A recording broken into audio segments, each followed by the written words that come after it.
All right, guys, so I'm here with Chris and Amanda with Chris Duncan Race Cars, and drop the Trailblazer off. We got a game plan, and go over with you guys just the history of how these guys came about with the shop, and a little background about that stuff. So my name's Amanda. Chris and I have been together like 7 years, but I started drag racing over 20 years ago with my family. I've tuned pro mods, I've tuned funny cars, I've tuned a no prep truck actually. If it has a blower on it, I'll tune it. If it's mechanical, I will work on it.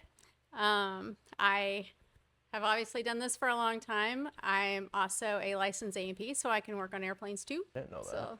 So find out something new every day, huh? Yeah. So if it's mechanical, I love to work on it. Hey guys, I'm Chris from Chris Duncan Race Cars. Started building cars in 2002. I started this little shop that has grown since then. Basically started small and done a lot of things, traveled a lot of places. Done anything from your basic roll bars to full-blown pro mod cars, and traveled to different countries and had a lot of fun along the way. But started this shop quite a few years ago, and we are going to basically take on this new task of this Trailblazer and get him taken care of and follow his dream. For them, this is the first time they've ever worked on a Trailblazer or anything all-wheel drive, correct? Correct. So this is all new territory for them, just like how it is for me. Like I said, I'm pretty excited about it. Just honestly can't wait. I just want to get it on the road, start having some fun. And we're excited for him. We want to see him on the road. Yeah, and it's awesome that I go to a shop and they take on someone that, I have something very different. They're willing to take on that challenge. So it makes me feel good that they care as much as I do about what I'm doing. So it's a very good feeling to have. I'm really excited. I just want to get going.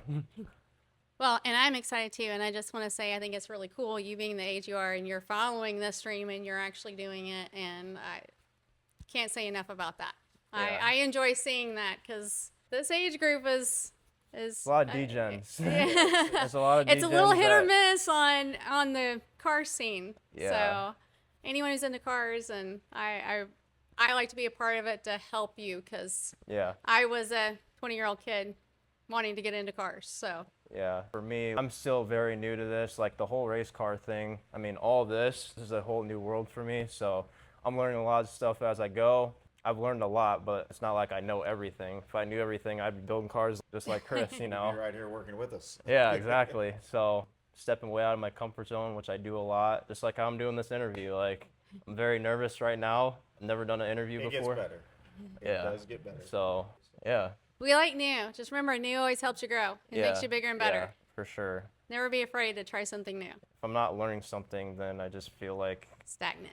yeah, and I like always going up instead of just staying where I'm, at currently. So, Absolutely understand that. You have to have goals to move ahead. yeah. And to make this happen. Like, you Yeah. didn't make this happen as it is without having a goal and a dream, and that Right. says a lot about you. For me, like, I think I can do anything that I put my mind to, but there's just certain things that you just need help on, like, especially when you're doing stuff that these guys are doing. I mean, all these guys have a team. There's no one person that doesn't, is solo. You have to have people helping you, so 100%. yeah. It's a we and an us. It's not an I. Yeah. 'Cause I would not have built this place alone. And every one of my guys are just equally important. The ones from the past or present. You know, everybody that's been here has helped me along the way. Whether they are still here or not, they've all been a building block of where we are today. So everybody along the way has taught you something. You may not have been helpful. It may have hurt you, but they taught you something. Yeah. Not Good knowledge and bad everything knowledge. is. It's very you Yeah. learn. You learn a Yeah. lot. Obviously, the stuff that you learn can come at a tough price. You're not going to try to repeat the same mistake that costed you hundreds of thousands of dollars or whatever the case may be, or friendship or all that. Everything I've learned in the last 25 years, there's probably more things that I've learned what not to do than I've learned to Yeah, do. yep. What makes you good is you know what not to do. Yeah, That's for sure. Your starting point gets better as you Don't mess age this up. because you've learned I don't do this and don't do that. You're starting off on the right foot than having your mistakes along the way. Yeah. And that's because we've learned what not to do. This doesn't work, so don't do it. Yeah. That doesn't work, don't do it. So you start off, man, they look like they know what's going on. Well, it's because they've messed up a lot in the past and learned what not to do. Yeah. So don't be afraid to try, make mistakes, and just get right back up and make another one, build another one, do it again. As long as no one gets injured along the way, you can wake up tomorrow and build another one. Yeah. You know, because there's been a pile of mistakes in this place, but I just get up and make another one.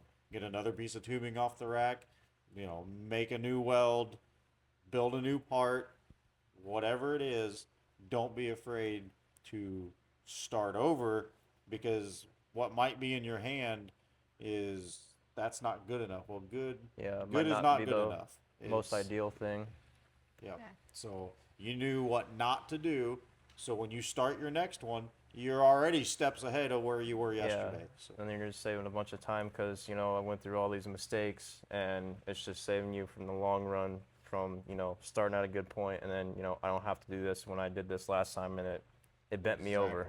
Exactly. Exactly. You learn what So- not to do. Yeah. So tomorrow you didn't do what you knew wouldn't work today. So Yeah. it's okay. Yeah, that's coming from two people that have made a lot of mistakes. Yeah.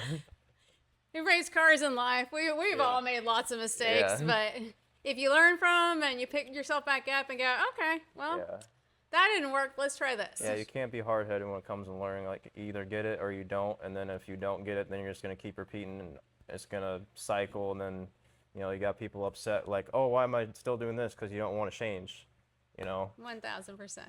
So, That's the definition of insanity. Yeah, Doing the exactly, same thing over yeah. and over, Yep, expecting a yep. different result. yeah. Going back to the history of this place, what did you do before building race cars? Basically, when I was pretty young when I started this. I graduated high school, went to an automotive college, did a 2-year associate's degree, got that.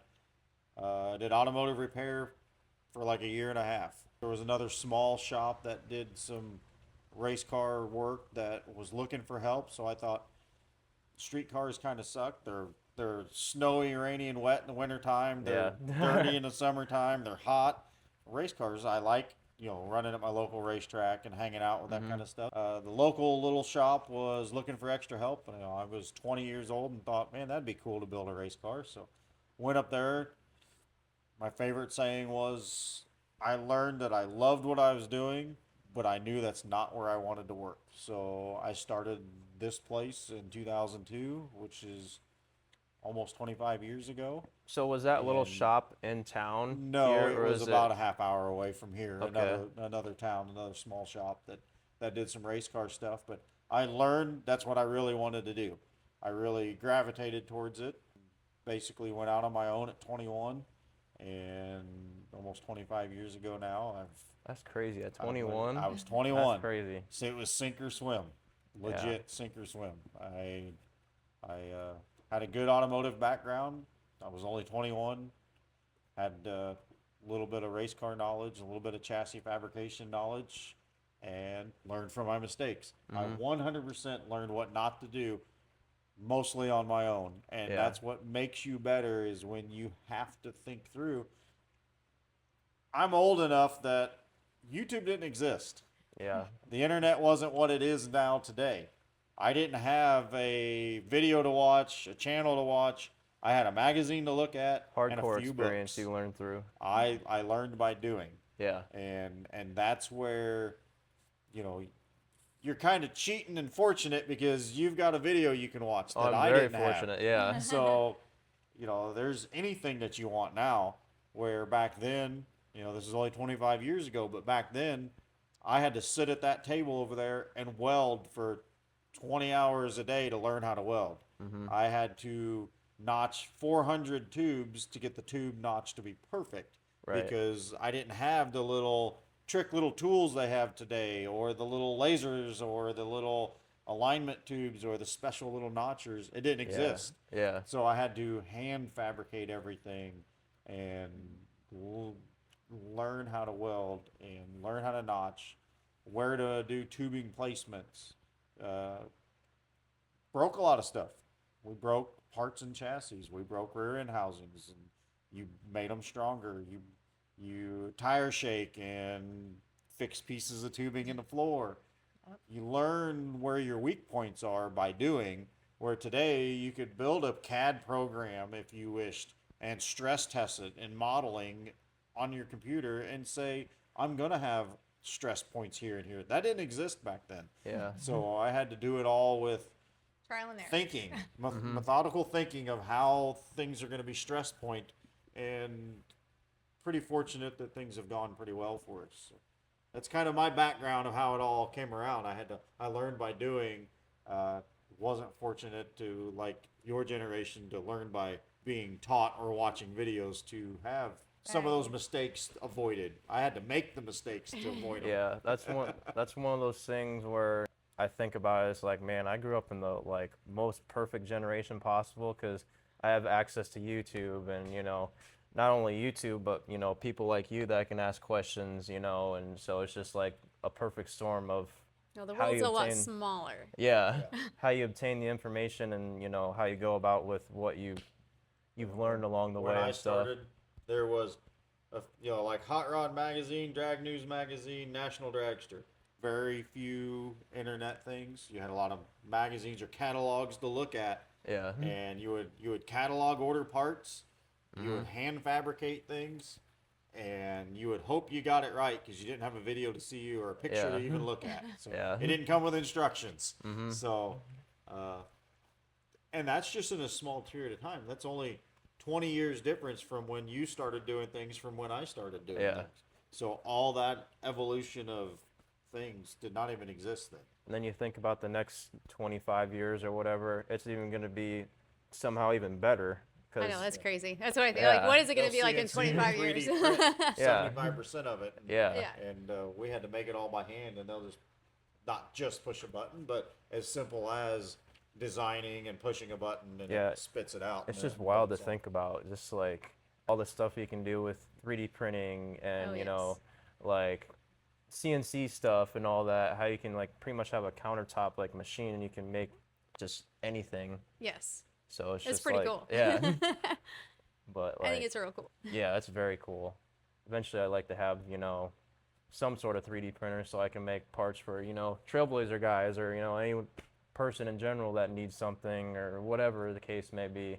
Speaking along the lines of that, like tooling and stuff, what would be the most awesome upgrade that you've been thinking about getting for the shop? It's a tough one. A new secretary. A new secretary. Because you want to spend more time back here. It's not.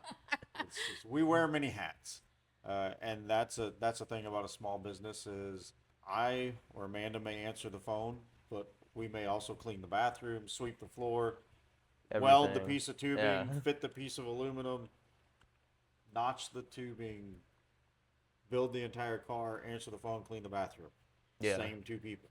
Yeah. You know, I have a couple other guys that we're real fortunate to have some good guys, but the same person that's in here working on your car is the same one that you're going to talk to when you call. Right. The coolest upgrade that would be,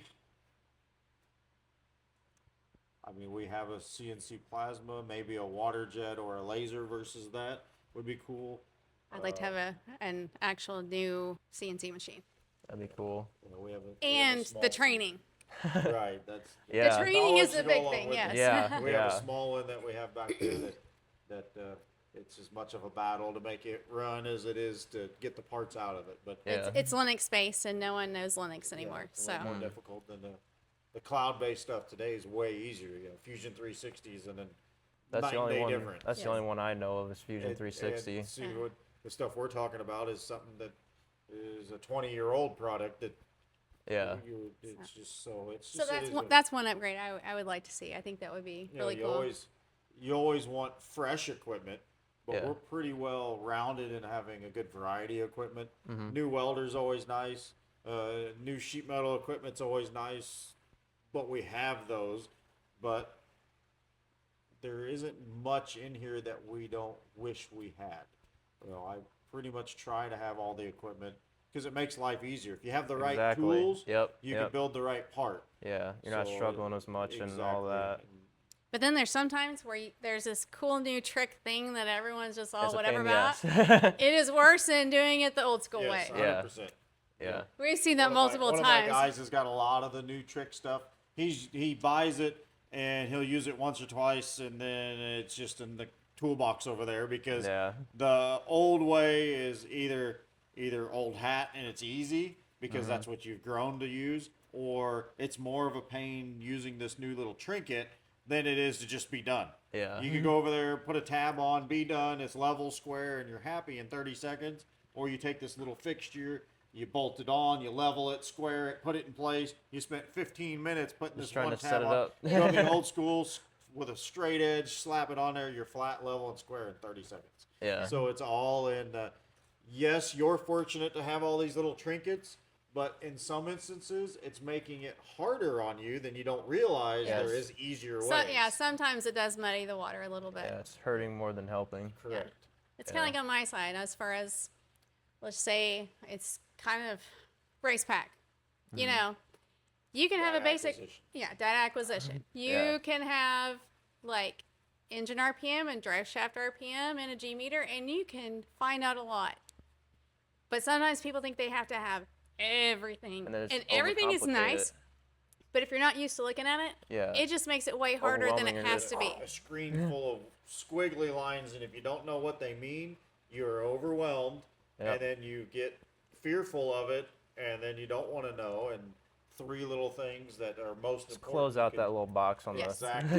Yes. You eliminate 75% of it. Look at those three most important data information, and you can tune or repair a chassis or fix some shock adjustments off of those three items, and not have to worry about the 20 other sensors you have. And then The 20 other things are nice, Yeah. but when you they're not required. they're not required, and it makes it overwhelming. Yeah.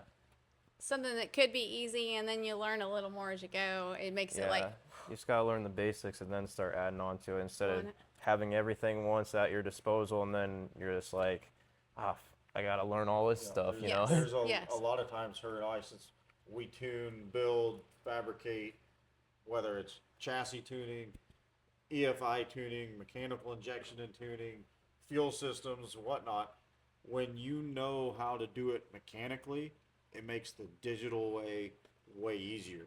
If all you know is how to digitally tune something, whether it be the laptop with your EFI or whatever the system might be, if you don't know how it mechanically works, it makes it harder for you To when you're understand trying it to and- digitally correct a problem that might be a mechanical issue.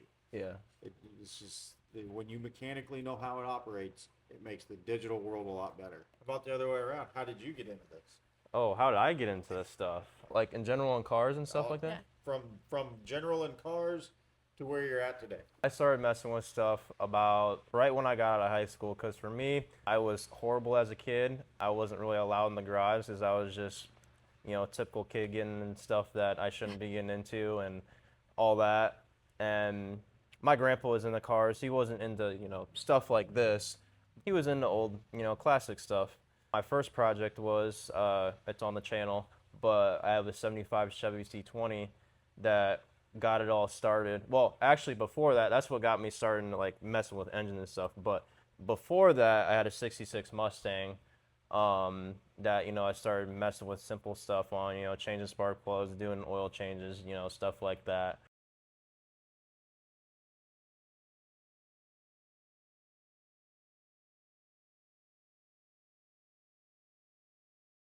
And then it progressed towards the truck because that's what I wanted to do, because I didn't know the difference between a big block and a small block, and I found I had a big block, and I was like, what? It's got a big block in it? Right. And so that was like my first engine that I built. That slowly progressed throughout the years, and then I knew I wanted to get into something LS. I didn't want to be all the typical LS guys or whatever and, get a Camaro, Corvette, or something like that. It was one of those things where I actually found out about the Trailblazer thing. I didn't even know that there was an SS to begin with. It just came across my recommended watch on YouTube, and I was like, there's a Trailblazer SS? I was like, that's cool. And went down that rabbit hole, and pretty much my options were at that time was I was either going to get a CTSV, a Trailblazer, or what was my other one? The Terminator Mustang. That was my third option. I decided going with the Trailblazer because, like I said, you just don't see them a lot. Yeah. And I'm all about being different and all that. So I ended up doing that, and when I got it, I had some stuff in mind that I wanted to do. I had no intentions of taking it this level. I just wanted to have some fun, just do your typical stuff to it and not get all crazy. But with how competitive I am, I stumbled across this guy on YouTube that has the world's fastest all-wheel drive Trailblazer. He was running 865, and I was like, I feel like I can beat that. Did some research on stuff, even hit him up, and he was a really cool guy, and I learned a lot of stuff about his setup and what to do, what not to do, and then other fast Trailblazers throughout the community on Facebook and stuff like that. And then it just kind of snowballed, and then just gained my knowledge from what I've seen on YouTube, which isn't much because there's not a lot of people that build these. So it was mainly just talking to the guy that had the one that had the record. He was an open book with me, and you know how racers are. There's a lot of gatekeeping people out there Yes. that won't tell you anything. You just got to figure it out yourself. But I mean, he told me what cam he was running, everything, and I was really surprised. I was like, how many people are gonna do that, Yeah. So now we're here. On to the next stage. On to the next stage, which is a big stage. For me, I've always wanted to race, and I never had anyone get me into racing. I've just always been into the car stuff by myself. Like I said, my grandpa wasn't into this stuff and all that. It was just one of those things where I just took it on and just figuring out as I go, just like I do with anything else. I'm just really excited because anything in life that I want to do, I want to do it at the highest level that I possibly can do it at, because I know what I'm capable of. That's just how my mindset's always been. Who knows how this is going to turn out. I have a pretty good feeling it's going to turn out pretty good.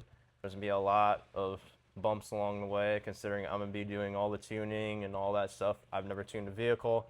I know the basics and stuff like that to not get myself in trouble, but there's going to be a mistake in there that happens. It's a given, you know what I mean? That's how you learn. That's how you become good or great at anything, is, like I said, and what they said before is you just got to make mistakes, learn from them, and then keep going. I'm just really excited to just race, especially getting into that thing for the first time. I mean, I started with this being, I think my best time ever, 1196 or 1193, so it's going to be quite a big jump. Right. When it comes to this stuff, you have to take safety as a number one concern, always. 100%. The other stuff comes after that, but you have to be safe in what you're doing. You just can't get a high horsepower car, take it out there, no matter if it's on the street, track, whatever, and if something happens, then there you go, you're screwed. Don't be foolish in your decisions. Considering, my grandma's son, which is my uncle, he passed away when he was racing when he was 16, but they were on a road that they shouldn't have been on. I take that into consideration, and he was just like me. In a way, I'm carrying on what he couldn't do, because he was just like how my grandma described him to me was, he's literally exactly just like you. I heard that, and obviously, I want to continue on what he can't do now. That's another thing that's in the back of my mind. 100%. That's why I told you I was going to mom you. Yep. She's good at that. Yeah. I was actually surprised, for being very new, how much I already knew. I mean, were you guys pretty surprised with how I knew about a lot of stuff? A lot of this, like anything else in life, common sense will take you a long Right, ways. yep. If you just think through a little bit and go, that doesn't sound like a good idea, or Yeah. that looks pretty safe. It's common sense. Right, You know, yep. if you just like street racing or something, this doesn't look like a good street to be on. It doesn't make much sense. Yeah. Common sense will say, Yeah, no, I exactly. do not need Yeah. to do this. So Yeah. if you do it, then your knowledge base is not there. So common sense in most of this takes you a long ways. So sit back and think of yourself and think of the safety side of it, which is the common sense side, and your knowledge comes with, you know, that type of attitude. So Well, Yeah. your knowledge comes from your interest in it. You've Yeah, been I watch studying. it all the You've time been on YouTube, yes. so Yeah, I said You're you've been studying that, studying, yeah. and it's going over and over and over, and that's how you learn. yeah, exactly. A lot of 1320 videos and 660 street videos. So, and especially you go to events. I haven't been to a lot of events, but just, you know, taking pictures of stuff. I always take pictures of stuff, and, you know, picking out stuff here and there. What? Oh yeah, I should probably do that to my car. Or, oh, that's a good idea. I'm gonna think about that for the next time. You know what I mean? So, it all just plays in together. 100%. Yeah. So, surprise? No, Yeah. no, because you have a lot of heart in what you're doing. Mm-hmm. So, yeah, if you came in here and didn't have a lot of heart in what you were doing, and you Yeah. were kind of coming up with some crazy stuff, we probably would have been like, Like, "Are what the you hell is this sure guy you want to talking do about?" this?" Yeah. But you've done your homework. Yeah. Yeah, it felt like I was at a pretty good spot when I came in here. Even when I came in here, I mean, I really appreciate with how you treated me, and felt like walking into, like, I know you guys like family, you know? Yes. So I really appreciate just the first impression that you got. Like, it was great. Compared to the other places that I went to, you actually cared. Well, you're trusting us with your life. So Yeah. it sounds kind of weird to say it, but when you have a car done by us, you become our family because Yeah. our job is to protect you. Mm-hmm. So I'm a mama bear too. right. With everybody. With everybody, yeah. But we do care about you. We want you safe. We want to make sure that you're going to go home and see your grandma. Yeah. Yeah. And we're a little shop. That helps too. Yeah. Yeah, very little shop. It was like least suspecting place like when you roll in, because like when I first came here, I drove past and I was like, wait, was that the place that? And I was like, oh, that's the place. Okay. So I was expecting some big, like huge shop, kind of like, I don't know. I've never been to like more race chassis or, you know, CJ Race Cars, but I know they have a really nice big shop. Yes. Well, So we like it homey and yeah. family and Yeah, it feels like how my shop's kind of set up. You know, it's got the vintage kind of look and like, you know, with the modern tech and stuff like that, which I Yes. like because, you know, I grew up around my grandparents and they had the old stuff, not as much new stuff, but I grew up around old stuff. So it's a, like you yes. said, homey feel. So Yes. yeah. Plus, also, most of our customers, we have customers locally. They know who we are, but most of our customers aren't locals. So to have a big sign and a big to do outside, well, Yeah. you're just putting on a neon light of, Yeah. hey, come check out what's in here, and Yeah. Don't not want always that. needed. that's yeah. not yeah. it's not always needed. Yeah.